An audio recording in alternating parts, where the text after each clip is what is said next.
Choudwar पौरपालिकार housing board स्थित एक घरोई मंडप में वरिष्ठ नागरिक क्लब्र 12तम वार्षिक उत्सव पालित हो कार्यक्रम में सभापति प्रताप सामल अध्यक्षतार अनुष्ठित होता। कार्यक्रम को स्थानीय विधायक सौभिक विश्वाल उद्घाटन करने सहित वरिष्ठ नागरिक विभिन्न दिग उपरे आलोकपात करते। सरकार विभिन्न सहयोग पाई प्रतिश्रुति देते। मुख्य अतिथि भाव पौर उपाध्यक्ष शुभेन्दु सामल जोगदे सेमानकर नूतन घर सहित सुरक्षा जोगाई देवाई निवेदन करते।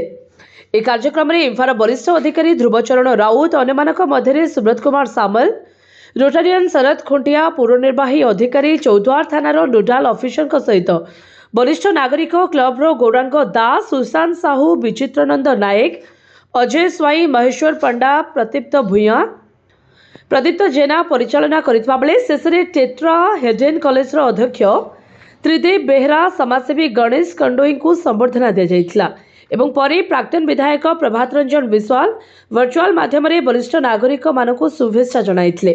शताधिक वरिष्ठ नागरिक बुद्धिजीवी जोग देइथिले। कटक चौद्वार नवीन राव को रिपोर्ट, जे न्यूज।